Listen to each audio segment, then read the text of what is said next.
ప్రభునందు మాకు అత్యంత ప్రియులైన దేవుని ప్రజలందరికీ రక్షకుడును గనుడును ఉన్నతమైన నామ ప్రభావంతో నింపబడిన యేసుక్రీస్తు ప్రభు నామం పేరిట శుభాలు ప్రకటిస్తున్నాను. మీ అందరి జీవితాల్లో ప్రభు అద్భుతాలు చేయాలని ప్రతిరోజు మీకోసం ప్రార్థన చేస్తున్నాం. మన దేవుడు ఆశ్చర్యకరుడు, అద్భుతాలు చేయవాడు. యెహోవా మీ మధ్యన అద్భుత కార్యములు చేయును అనే వాగ్దానం మనకిచ్చే బలం చాలా గొప్పది.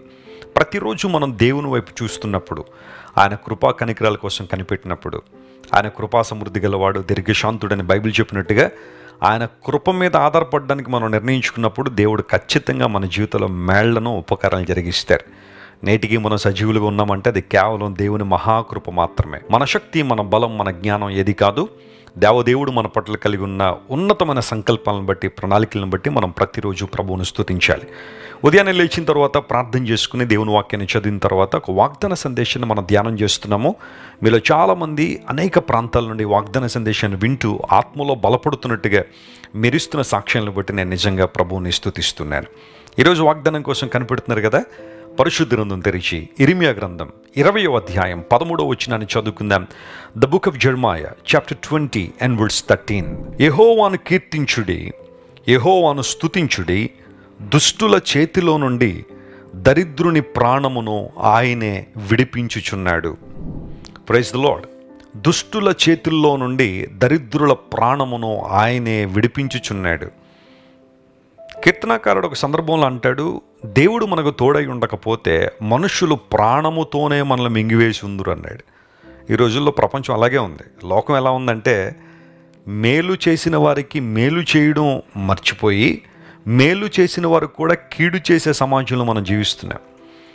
మనుషులకి దైవిక విలువలు అబ్బడం లేదు.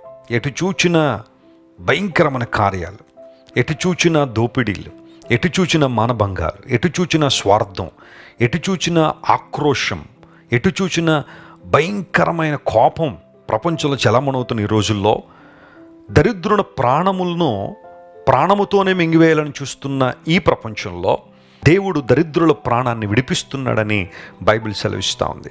ఎవరి చేతుల్లోంచి అంటే దుష్టుల చేతుల్లోనండి. అందరికన్నా దుష్టుడు ఎవరు?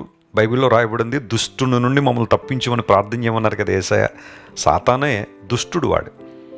వాళ్ళలో ఉన్న దుష్ట మనసు వల్లనే అనేక మందిని ప్రభువు నుండి దూరం చేస్తున్నాడు, విశ్వాసంలో బలహీనపరుస్తున్నాడు, ప్రేమలో వెనకకు లాగేస్తున్నాడు, భక్తి జీవితంలో సన్నగిల్లిపోయే అనుభవాల్లోనికి చాలామంది తీసుకెళ్ళిపోతున్నాడు. దుష్టుడు అపవాది. అపవాదిని అనుసరించే అపవాది సంబంధికులు కూడా దుష్టులే అని బైబిల్లో రాయబడింది. అందును బట్టే కీర్తన గ్రంథ ప్రారంభంలోనే మనం చూస్తాం, దుష్టుల ఆలోచన చొప్పున నడవక. ఆలోచనలు దేవుని బిడ్డలకు మాత్రమే కాదట, దుష్టులు కూడా ఉంటాయంట ఆలోచనలు. అవన్నీ కూడా పతనావస్థకు నడిపించే ఆలోచనలు. బైబిల్ సెలవిస్తూ ఉంది, అలాంటి దుష్టులు మన మీదకి లేస్తున్నప్పుడు, అలాంటి దుష్టులు మన మీదకి వస్తున్నప్పుడు దేవుడు వారి చేతుల్లోంచి మనల్ని కాపాడుతున్నాడు, రక్షిస్తున్నాడు.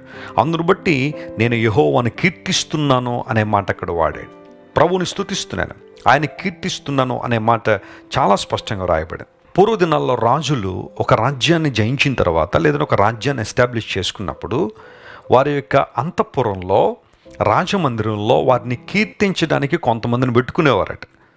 వారి పని ఏంటి అంటే, ఉదయం లేచిన దగ్గర నుండి రాత్రి పడుకునే వరకు రాజుగారిని కీర్తిస్తూ ఉండాలి.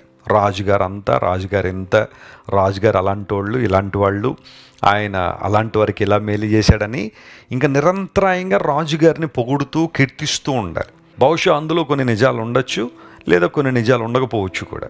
కానీ దేవుణ్ణి కీర్తించే విధానం అలాంటిది కాదు. ఆయన గుణలక్షణములు, ఆయన ఔన్నత్యము, ఆయన ప్రేమ, ఆయన యొక్క గొప్పతనాన్ని ఎల్లప్పుడూ మనం కీర్తించువారంగానే ఉండాలి. కీర్తనకారుడు అంటాడు, నా నోరు ఎల్లప్పుడూ దేవుని కీర్తితో నింపబడింది అన్నాడు. ఆయన స్తుతించడంతో నా నోటిని నింపుకున్నాను అన్నాడు. ఈరోజు నీ నోట్లో ఏమున్నాయి? బూతులు ఉన్నాయా? వ్యర్థమైన మాటలు ఉన్నాయా? లోక సంబంధమైన విషయాలు ఉన్నాయా? బైబిల్ సెలవిస్తుంది, దేవుని కీర్తితో నీ నోరు నింపబడాలని. ఎందుకు మనం దేవుని కీర్తించాలి? ఆయన కీర్తించేవారుగా మనం ఎందుకు ఉండాలి అంటే, కీర్తనాకారుడు ఒక సందర్భంలో అన్నాడు, ప్రభువా నేను కీర్తిస్తున్నాను, ఎందుకంటే నీవు నా అంగలార్పును నాట్యముగా మార్చావు అన్నాడు. కీర్తన 30:11 మాట మనం చూస్తాం. నా అంగలార్పును నీవు ఎలా మార్చావు? నాట్యముగా మార్చావు. ప్రియ సహోదరి, జాగ్రత్త విని. ఈరోజు నువ్వు అంగలార్పులో ఉన్నావా? ఏడుస్తున్నావా? వేదనలో ఉన్నావా? కన్నీటిలో ఉన్నావా? ఎవరో ఏదో అన్నారని, ఎవరో దూరం అయిపోయారని, ఏదో కోల్పోయావని, లేదా నువ్వు అనుకున్న కార్యాలు నెరవేరడం లేదన్న బాధతో అంగలార్పులోని ఉంటే జాగ్రత్త విను. నువ్వు దేవుణ్ణి నమ్మగలిగితే, ఆయన కీర్తించగలిగితే, ఆయన వైపు నువ్వు చూడగలిగితే, దుష్టుల చేతుల్లోంచి దరిద్రుల ప్రాణమును విమోచించగలిగే దేవుడు, పాప బంధకాల్లోంచి, శాపపు అనుభవాల్లోంచి, అపరాధముల నుండి మనిషిని విడిపించగలిగే శక్తిగల దేవుడు ఈరోజు నీ అంగలార్పును, నీ కన్నిటిని నాట్యంగా మార్చబోతున్నాడు. Praise the Lord. దేవుడు నిన్ను నాట్యమాడే స్థితిలో దేవుడు తీసుకొస్తాడు. యూజువల్గా దుఃఖం ఉన్నప్పుడు, వేదన ఉన్నప్పుడు నాట్యం చేయలేం. కానీ ఎప్పుడైతే దేవుడు మన హృదయాలను సంతోషంతో నింపాడో, మేలుతో మనల్ని నింపాడో, మన స్థితిగతుల్లో ఒక మార్పును దేవుడు అనుగ్రహిస్తున్నాడో, మనం దేవుని సన్నిధిలో నాట్యమాడి ఆయన ఆరాధించు వారంగా. అలా అని చెప్పి వ్యర్థమైన నాట్యాల గురించి నేను మాట్లాడడం లేదు, అసభ్యకరమైన నాట్యాల గురించి నేను మాట్లాడడం లేదు. కానీ ఆత్మలో పరవశం, ఆనందించడం, దేవునిలో పరిశుద్ధాత్మలో సంతోషించడం అనుభవంలోనికి దేవుడు మనల్ని నడిపిస్తున్నాడు. అంత మాత్రమే కాదు, కీర్తనకారుడు మరొక చోట అంటాడు, నీ నామ ప్రభావమును బట్టి నేను కీర్తిస్తున్నాను అన్నాడు. కీర్తన 66:1 ఆ మాట మనం చూస్తాం. నీ నామము ప్రభావం కలిగింది కాబట్టి నేను నిన్ను కీర్తిస్తున్నాను. ఎస్, యేసయ్య నామం శక్తిగల నామం. ఆ నామంలో దురాత్మలు పరుగులు పెడతాయి. యేసయ్య నామంలో సాతాను శక్తులు నిలవలే. దురాత్మ శక్తులు భయపడే నామం అంటూ ఏదైనా ఉందంటే అది కేవలం యేసయ్య నామం మాత్రమే. Pronounce the name of God when you are in a battle.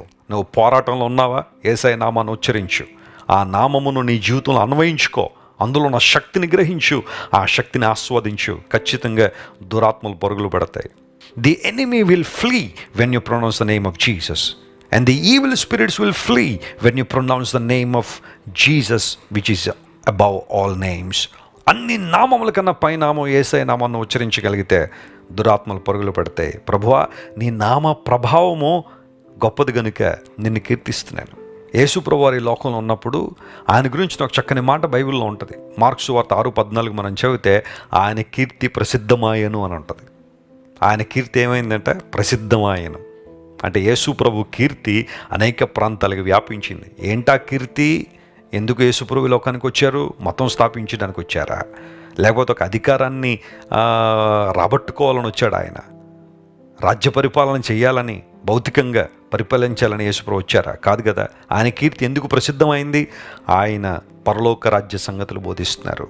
ఆయన రక్షకుడు, ఆయన స్వస్థపరిచే దేవుడు, విడుదలిచ్చే దేవుడు. ఆయన ఆజ్ఞాపిస్తూ ఉంటే దురాత్మలు పరుగులు తీస్తున్నాయి. ఆయన కీర్తి మొత్తం ప్రసిద్ధమైంది. దేవుని బిడ్డలారా, మన దేవుడు కీర్తి గలవాడు గనుక మనము ఆయనను కీర్తింపబద్దులమై ఉన్నాం.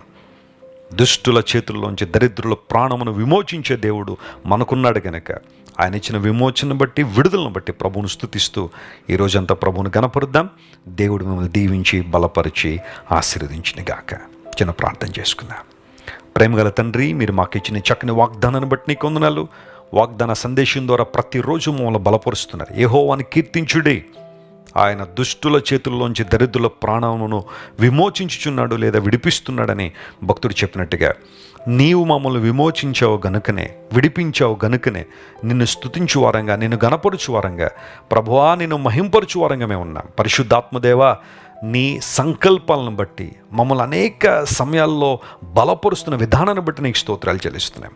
ఈరోజు మా ప్రియులు ఎంతమంది అయితే సమస్యల్లో, ఇబ్బందుల్లో, ప్రతికూల పరిస్థితుల్లో ఉన్నారో వారందరినీ మీరు ముట్టండి, బలపరచండి, శక్తితో నింపండి, ఆశీర్వదించండి. నువ్వు గొప్ప దేవుడు గనుక నీకు వందనాలు. ఘనత మహిమ నీకే చెల్లిస్తూ యేసు నామం పేరిట అడిగి వేడుకొనిచున్నాం తండ్రి. Amen, amen. God bless you dear friends. Have a wonderful day. Christ Worship Centre ఓ బలమైన సంఘ ఉద్యమం. కొన్ని సంవత్సరాల క్రితం కేవలం ఇద్దరితో ప్రారంభించబడిన పరిచర్య నేడు ప్రపంచవ్యాప్తంగా లక్షలాది మందిని ప్రభావితం చేయుచున్నది.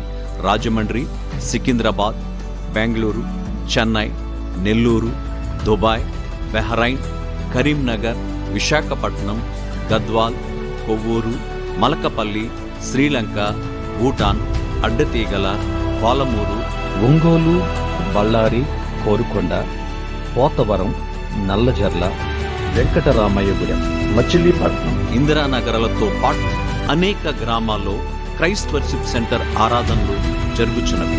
వాక్య సంబంధమైన ఉద్యమంలో, పరిశుద్ధాత్మ సంరక్షణలో కొనసాగాలనుకునే ప్రతి ఒక్కరికి మా ప్రేమపూర్వక ఆహ్వానాన్ని అందిస్తున్నాము. రండి, ఆత్మతో సత్యముతో ప్రభువైన యేసు క్రీస్తును ఆరాధిద్దాం. మీరు ఇంతవరకు విన్న దైవ సందేశం మరియు దేవుని సేవకులు చేసిన ప్రార్థన మీకు ఆశీర్వాదకరంగా ఉన్నదని విశ్వసించుచున్నాము. ఈ సందేశాన్ని మీ స్నేహితులకు, బంధువులకు షేర్ చేయండి.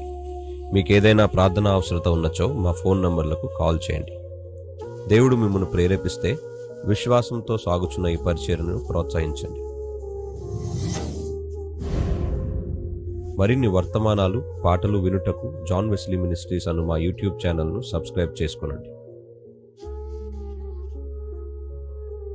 ప్రభువైన యేసుక్రీస్తు కృప మీకు తోడైండును గాక.